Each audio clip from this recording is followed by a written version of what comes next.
ಪುತ್ತೂರು ಮೂಲದ ಚಲನಚಿತ್ರ ನಿರ್ಮಾಪಕರ ನಿರ್ದೇಶಕರ ಅಚ್ಚುಕಟ್ಟಿನ ನಿರ್ವಹಣೆಯೊಂದಿಗೆ ಮೂಡಿಬಂದಿರುವ ಉತ್ತಮ ಸಾಂಸಾರಿಕ ಚಲನಚಿತ್ರ ಪೆನ್ಸಿಲ್ ಬಾಕ್ಸ್ ನಗರದ ಅರುಣ ಚಿತ್ರಮಂದಿರದಲ್ಲಿ ಯಶಸ್ವಿಯಾಗಿ ಪ್ರದರ್ಶನಗೊಳ್ಳುತ್ತಿದ್ದು ಜನವರಿ 17ರಂದು ಚಿತ್ರದ ಅರ್ಧಶತಕ ಪ್ರದರ್ಶನದ ಸಮಾರಂಭ ನಡೆಯಲಿದೆ ಎಂದು ಚಲನಚಿತ್ರದ ನಿರ್ಮಾಪಕ ದಯಾನಂದ ರೈ ತಿಳಿಸಿದ್ದಾರೆ.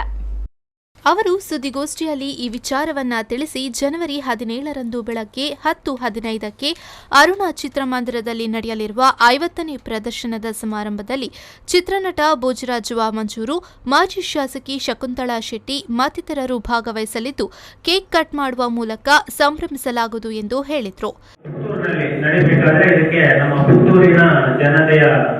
ಹಾಗೂ ಈ ಅಂದ್ರೆ ಶಾಲಾ ಮುಖ್ಯೋಪಾಧ್ಯಾಯರಿರ್ಬೋದು, ಶಾಲೆಗೆ ಸಂಬಂಧಪಟ್ಟಂತಹ ಎಲ್ಲ ಶಿಕ್ಷಣಾಧಿಕಾರಿಗಳು, DDPI ಇವರೆಲ್ಲ ಉತ್ತಮವಾದಂತಹ ಪ್ರೋತ್ಸಾಹವನ್ನು ಕೊಟ್ಟು ಅದೆಷ್ಟೋ ಮಕ್ಕಳನ್ನ ಥಿಯೇಟರ್ಗೆ ತರುವಂತಹ ಒಂದು ಅವಕಾಶವನ್ನು ಅವರು ಮಾಡಿಕೊಟ್ಟಿದ್ದಾರೆ. ಅವರಿಗೆ ನಾವು ಅಂದ್ರೆ ಅರ್ಧ ಟಿಕೆಟ್ನಲ್ಲಿ ಅರ್ಧ ರೇಟಲ್ಲಿ ಚಿತ್ರವನ್ನು ತೋರಿಸಿದ್ದೀವಿ. ಅವರ ಸಂತೋಷ ಇದೆ. ಹಾಗೆ ಜೊತೆಗೆ ಈ ಚಿತ್ರವನ್ನು ನೋಡಿದಂತಹ ಅಧ್ಯಾಪಕರು ಇರ್ಬೋದು, ಮಕ್ಕಳು ಇರ್ಬೋದು, ತುಂಬಾ ಉತ್ತಮವಾಗಿ ಮೆಚ್ಚಿಕೊಂಡಿದ್ದಾರೆ. ಅದು ನಮಗೆ ಸಿಕ್ಕಿರುವಂತಹ ಒಂದು ದೊಡ್ಡ ಯಶಸ್ಸು ಅಂತ ಹೇಳಲಿಕ್ಕೆ ಇಷ್ಟಪಡ್ತಾ ಇದ್ದೀನಿ. ನಟ ರಮೇಶ್ ರೈ ಕುಕ್ಕುವಳ್ಳಿ ಮಾತನಾಡಿ, ಚಿತ್ರಕ್ಕೆ ಸಹಕರಿಸಿದ ಪ್ರತಿಯೊಬ್ಬರಿಗೂ ಅಭಿನಂದನೆಗಳನ್ನು ಸಲ್ಲಿಸಿ ಚಿತ್ರದ ಕುರಿತು ಮಾಹಿತಿಯನ್ನ ನೀಡಿದ್ರು. ಈ ಸಿನಿಮಾದಲ್ಲಿ ದೀಕ್ಷಾ ಇದೆ. ಈಗಾಗಲೇ ಕರಾವಳಿಯಲ್ಲ ಅಲ್ಲದೆ ದೇಶದಲ್ಲಿ ಹೆಸರು ಗಳಿಸಿಕೊಂಡು ಅದ್ಭುತ ಪ್ರತಿಭೆ ದೀಕ್ಷಾಧಿಕಾರಿ. ಅವರ ಪ್ರಧಾನ ಪಾತ್ರದಲ್ಲಿ